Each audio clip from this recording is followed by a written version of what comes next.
briser le tabou pour les hommes, c'est très compliqué. On nous apprend depuis tout petit à pas être faible. Et donc le jour où on dit qu'on a un burn-out, le regard des autres c'est « tu as été faible », alors que c'est pas vrai.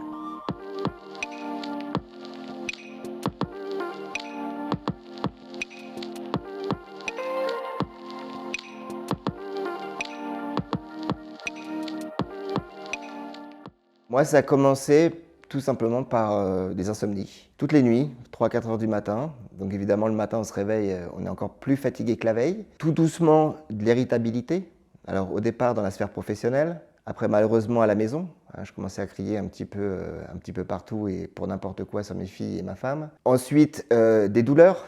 Moi, j'ai eu pas mal de problèmes de ventre, pas mal de problèmes d'intestin, pas mal de problèmes aussi au niveau ORL. Je suis tombé le 7 juin 2016. Ce matin-là, j'étais devant mon PC, j'avais un Outlook d'ouvert, j'étais sur le point de taper un email, et en fait, j'ai jamais réussi à le taper cet email. C'est-à-dire que mes doigts sont restés bloqués sur le clavier, et là, j'ai pas compris. Le 7 juin après-midi, j'étais vraiment généraliste, en pleurs. Il m'a posé des questions, je me rappelle pas lui avoir donné une réponse. Par contre, je pleurais. J'ai certainement utilisé la tête pour dire oui, non, etc. 2 jours après, j'ai appelé la plateforme qu'on a au sein de notre entreprise de psychologue du travail. Alors, je me rappelle avoir envoyé un mail à mon chef qui, pourtant, était une des causes de mon burn-out. C'était quelqu'un qui était vraiment dans le micromanagement, quelqu'un qui me reprenait pour tout et n'importe quoi.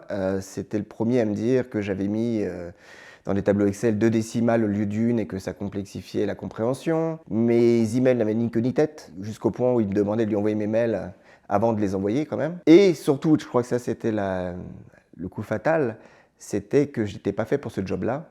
Et ironie du sort, c'est moi qui l'avais créé pour la région. Il m'a juste répondu, est-ce que tu veux que je t'appelle régulièrement pendant ton arrêt ou, entre guillemets, tu veux que je te foute la paix? Et moi, je lui ai dit, tu me laisses tranquille, moi, le jour où ça ira mieux, je viendrai vers toi. Mais mon chef a quand même très bien réagi en me laissant cette possibilité soit d'interagir avec moi pour mon arrêt ou pas. Quand j'ai fait mon burn-out, j'étais dans l'incapacité de me concentrer, j'étais dans l'incapacité de lire, j'étais dans l'incapacité d'ouvrir Internet, c'était juste pas possible. Donc ça a duré plusieurs mois, ça a duré, alors les premiers temps, je dormais. J'étais incapable de faire quoi que ce soit d'autre. Je m'endormais sur le canapé en permanence. Et bizarrement, moi qui ne suis pas bricoleur, le seul truc que j'arrivais à faire, c'était les choses manuelles. J'ai refait tous les volets de l'extérieur, j'ai tout repeint, j'ai tout poncé, repeint, etc. Mais c'est vrai, il y avait probablement ce côté besoin d'utiliser ses mains. Bizarrement. Après, au fur et à mesure des semaines, j'ai commencé de nouveau à aller sur Internet. Jusqu'au jour, et ça c'était très important pour moi, j'ai découvert ce TED Talk de Brené Brown qui est sur la vulnérabilité. Elle parle effectivement du côté honte. On a honte quand on a un problème de santé mentale, quand on a fait un burn-out. Et elle explique par contre quelque chose qui pour moi a été vraiment très important, c'est que en parler, vouloir sensibiliser, partager autour de soi, c'est faire preuve de courage. Donc à partir du moment où moi j'ai compris que la vulnérabilité, c'était pas une faiblesse, mais c'était vraiment m'ouvrir et aider les autres, à partir de là, j'ai commencé à tout doucement remonter la pente, à lire, à me documenter sur ce qu'était le burn-out, parce que voilà, je voulais aussi comprendre le pourquoi du comment. Et je crois que j'ai repris le boulot, moi, assez vite. J'ai dû reprendre 3 mois après, 3 mois et demi. Entre-temps, il y a eu les vacances d'été. Mon généraliste m'a dit, écoute, je pense que tu es prêt.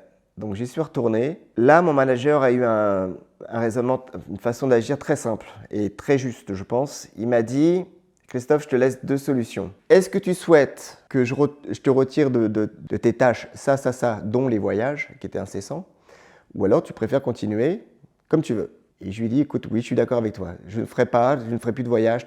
Je ne ferai plus ces tâches tac, ce qui m'a permis effectivement de reprendre tout doucement. Je crois qu'un des premiers calls, l'une des premières réunions que j'ai fait, c'était avec mon équipe. Et c'était la première fois que j'ai sensibilisé sur le burn-out. C'est-à-dire que j'ai fait une présentation en leur expliquant ce qui m'était arrivé, parce qu'ils ne le savaient pas, ce que c'était que le burn-out, comment s'en prévenir. Je me suis aussi excusé.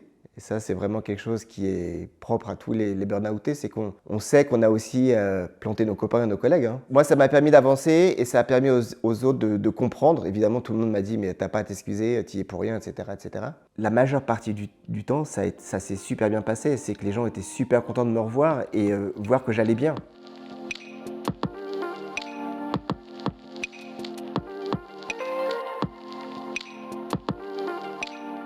J'ai écrit ce fameux article sur l'optimisme qui a eu un bon écho.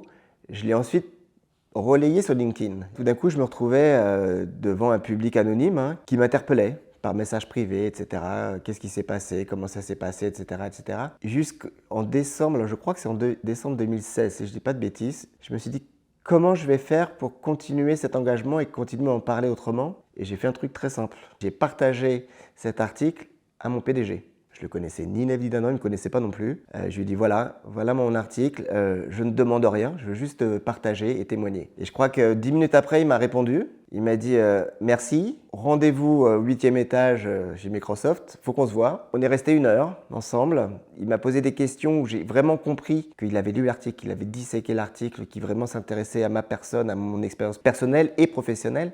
Et puis il m'a dit très vite, hein, je suis entouré de personnes qui sont en stress chronique, qui vont pas très bien, donc qu'est-ce qu'on fait maintenant? J'y étais franco, j'ai dit si tu veux, on fait une conférence sur le burn-out avec la médecine du travail.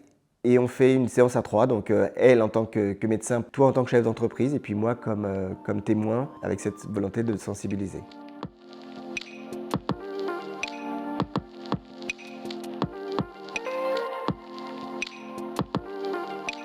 Le burn-out, ça peut arriver à tout le monde. Il ne faut pas en avoir honte. C'est pas non plus une faiblesse. Hein. Vraiment, faut se mettre ça en tête. C'est juste qu'à un moment donné, on n'arrive plus à gérer ce qui nous arrive. Parlez-en. Pour celles et ceux qui ont le courage de le faire, qui arrivent à le faire, c'est vraiment d'en parler et demander de l'aide quand vous en avez besoin.